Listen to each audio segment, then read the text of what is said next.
ભાઈઓને વિનંતી કે આવતીકાલથી આપણે નવરાત્રીનો ચોથો દિવસ છે, 10 દિવસ સુધી આપણે નવરાત્રીનું આયોજન દર વર્ષે જે રાખીએ છીએ એ પ્રમાણે જ રાખેલું છે. તમામ જ્ઞાતિ બંધુનું હાર્દિક સ્વાગત છે.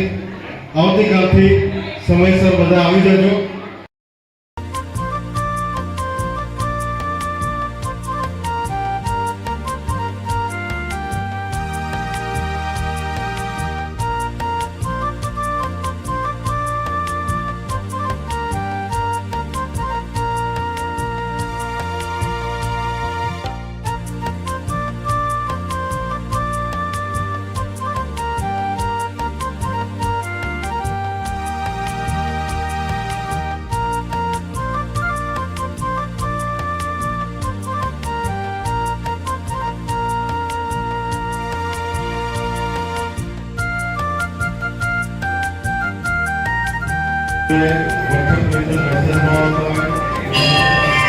સૌ જ્ઞાતિ બંધુઓને જય વિશ્વકર્મા. જય વિશ્વકર્મા. આજે અમે પધાર્યા છીએ પાલીતાણા બહારપરા લોઅર જ્ઞાતિની વાડીએ અને ત્યાંના જ્ઞાતિના હોદ્દેદારો જ્ઞાતિ બંધુઓને મળ્યા છીએ અને નવરાત્રિ કઈ રીતે ઉજવે છે એ વિશેનો આપણે ચિતાર લઈશું. ભાઈ અતુલભાઈ, હાજી, આ તમે નવરાત્રિ ઉત્સવ ઉજવો છો તો એ વિશે તમે થોડીક માહિતી આપજો. કેટલા સમયથી ઉજવો છો, શું શું અહીંયા પ્રવૃત્તિઓ છે, આખા વર્ષ દરમિયાન કઈ કઈ પ્રવૃત્તિઓ થાય છે, હાજી, દર્શક મિત્રોને જણાવશો. હા, જય વિશ્વકર્મા. પાલીતાણા લુહાર સુથાર જ્ઞાતિની વાડીની અંદર છેલ્લા 25 વર્ષથી નવરાત્રિનું આયોજન કરીએ છીએ, જેના અંદર પાલીતાણાના સમસ્ત લુહારોને આમંત્રણ આપવામાં આવે છે. બેન દીકરીઓ બધા સાથે મળીને નવરાત્રિનું આયોજન કરીએ છીએ અને ઉત્સવો ઉજવીએ છીએ માતાજીના. તથા આ વર્ષે એક નવી શરૂઆત કરી છે. ઇનામ વિતરણ બાળકોનું રાખ્યું હતું, જેના અંદર વાણ મંદિરથી લઈને કોલેજ સુધીના તમામ વિદ્યાર્થીઓને અમે પ્રોત્સાહિત કર્યા હતા. તેની અંદર બહોળી સંખ્યામાં જ્ઞાતિજનોએ સાથ સહકાર આપીને ખૂબ જ અમારો જે પ્રોગ્રામ હતો એ ઉજ્જવળ બનાવ્યો છે. સાથે વિશ્વકર્મા ટુડેના શ્રી ભરતભાઈ પણ પધારીને શોભામાં અભિવૃદ્ધિ કરી છે. અને વર્ષ દરમિયાન અહીંયા વિશ્વકર્મા જયંતિનું પણ આયોજન હોય છે. વિશ્વકર્મા જયંતિની અંદર મહાપ્રસાદનું આયોજન રાખવામાં આવે છે, જેમાં જ્ઞાતિબંધુઓનો પ્રસાદ, વિશ્વકર્મા દાદાની પૂજા અને જન્માષ્ટમી તેમજ રામનવમીના તહેવારો પણ ઉજવવામાં આવે છે. જે ધાર્મિક કાર્યક્રમો રાબેતા મુજબ સર્વે ભેગા થઈને જ્ઞાતિબંધુઓ ઉજવીએ છીએ. અને પાલીતાણા લુહાર સુથાર જ્ઞાતિની અંદર સારી એવી એકતા છે. અને આ જે વર્ષ દરમિયાન અવનવા પ્રોગ્રામોની આયોજન કરીએ છીએ એના હિસાબે જ્ઞાતિની એકતા વધે છે અને એના હિસાબથી બાળકો પણ પ્રોત્સાહિત થાય છે. એવા જ એક કારોબારી સભ્ય બહારપરા લોઅર જ્ઞાતિની વાડીના શ્રી હિતેશભાઈ ડોડિયાને મળીએ અને નવરાત્રિ વિશે આપણે એની પાસેથી કશું જાણીએ. જય વિશ્વકર્મા. બહારપરા લુહાર સુથાર જ્ઞાતિવાડી પાલીતાણા છેલ્લા 25 વર્ષથી દર વર્ષે નવરાત્રિ મહોત્સવનું આયોજન કરે છે. અમે દર વર્ષે 10 દિવસનું નવરાત્રિ મહોત્સવનું આયોજન કરીએ છીએ.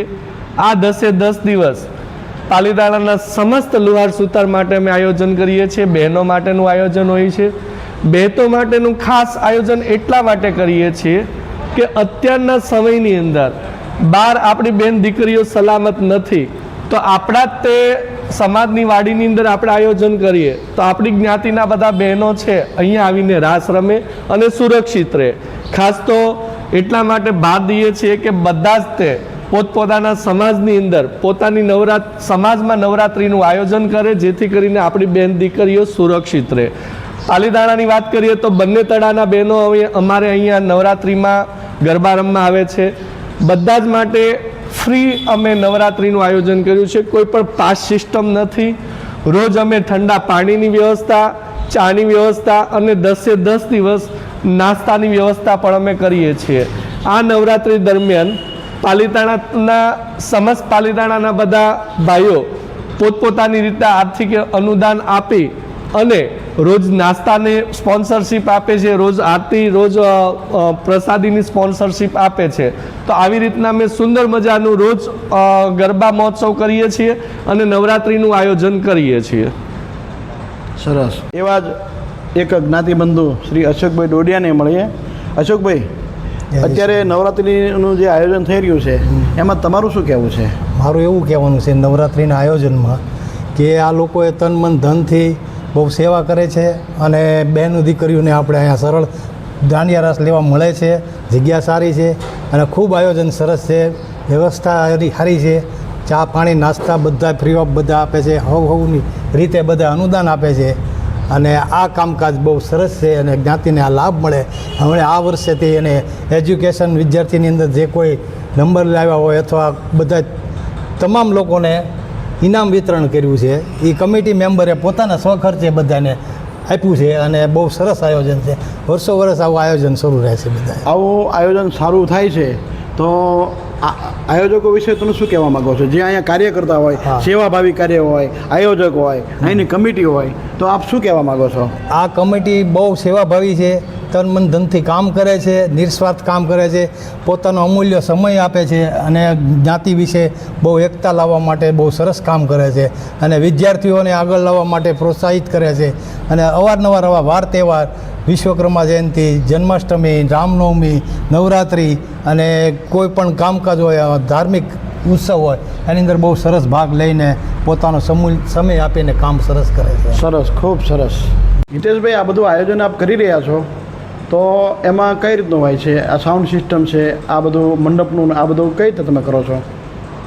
ભરતભાઈ, અમે દર વર્ષે આમ તો બધું ભાડે લાવતા હતા, પણ એક દિવસ બધાએ બેઠી અને વિચાર કર્યો કે ભાઈ દર વર્ષે આપણે કેટલું ભાડું ચૂકવશું, તો આપણે 2 વર્ષ પહેલાં એક સાઉન્ડ સિસ્ટમ વસાવી લીધી છે. અમારે દર વર્ષે 12,000 થી 15,000 રૂપિયા સાઉન્ડ સિસ્ટમના ભાડાનો ખર્ચ થતો હતો, તો 2 વર્ષથી સાઉન્ડ સિસ્ટમ વસાવી લીધી છે એટલે ભાડું એક પણ રૂપિયો દેવું નથી પડતું. અને આ વર્ષથી જે કાંઈ તમે અત્યારે ડેકોરેશન કે જે લાઇટિંગ જોઈ રહ્યા છો એ પણ અમે સંપૂર્ણ પોતાના ખર્ચે વસાવી લીધી છે, જ્ઞાતિના ખર્ચે, જેથી કરીને દર વર્ષે જે કાંઈ આપણે ભાડા દેવા પડે છે એમાંથી મુક્તિ મળે અને જ્ઞાતિમાં 2 પૈસાનો વધારો થાય અને સાથે સાથે આવી રીતના નવું કોઈ પણ વસ્તુ વસાવતા રહીએ તો દર વર્ષે જે કાંઈ ભાડા ચૂકવવા પડે છે તે આપણે ન ચૂકવીએ અને પોતાની બધી સામગ્રી ઘરની થઈ જાય. બીજું કે આપણે અત્યારે આ જે આયોજન સમગ્ર થઈ રહ્યું છે એમાં તમને પાલિતાણાના જ્ઞાતિબંધુઓનો દાન અનુસંધાને કેવો સાથ સહકાર મળે છે? પાલિતાણાના જ્ઞાતિબંધુઓની વાત કરીએ તો અમારું કામ કોઈ દિવસ આજ સુધીમાં અટક્યું નથી પૈસા વાકે. છેલ્લા 10 વર્ષથી હું કમિટીની અંદર સક્રિય છું, સભ્ય તરીકે, જ્ઞાતિના સભ્ય તરીકે હતો. તો અત્યારે અમે જે ઊભા છીએ હોલ આજથી 10 વર્ષ પહેલાં આપણે બનાવ્યો છે, ત્યારે લગભગ 18 લાખ રૂપિયાનો ખર્ચો કર્યો હતો. સામેની સાઈડ જે હમણે 6 મહિના પહેલાં નવો રિનોવેશન આખું કર્યું એનો 8-10 લાખ રૂપિયાનો ખર્ચો થયો છે. તો અમે કોઈ પણ આયોજન કરીએ, નવરાત્રિ હોય, ઇનામ વિતરણ હોય કે પછી જન્માષ્ટમીના પારણા હોય, અમારે આજ સુધીમાં કોઈ દિવસ એક પણ રૂપિયાનો તૂટો પડ્યો નથી. ઉલટાનું અમે પારણાનું આયોજન કરીએ તો 8-10 હજાર રૂપિયા એમાં વધે છે અને જ્ઞાતિજનોનો ખૂબ જ સહકાર અમને રહે છે. બીજું, હવે આ વખતે તમે નવરાત્રિનું આયોજન કર્યું, સાથે સાથે ઇનામ વિતરણ સમારંભ પણ યોજ્યો, તો હવે ભવિષ્યમાં આપ શિક્ષણ ક્ષેત્રે આગળ વધો એવું હું ઈચ્છી રહ્યો છું, તો આપ નોટબુકનું વિતરણ કરો છો અહીંયા? નોટબુકનું વિતરણ તો નથી કરતા, પણ હવે આ વર્ષથી એક નવી શરૂઆત કરી છે અને જેમ જેમ જ્ઞાતિબંધુઓની સહકાર મળશે અને કમિટી મેમ્બર જેમ કહેશે એ પ્રમાણે આગળ શિક્ષણ કાર્યના બધા કાર્યો કરતા રહીશું. ઓકે, સરસ, ખૂબ સરસ. સૌને જય વિશ્વકર્મા. જય વિશ્વકર્મા.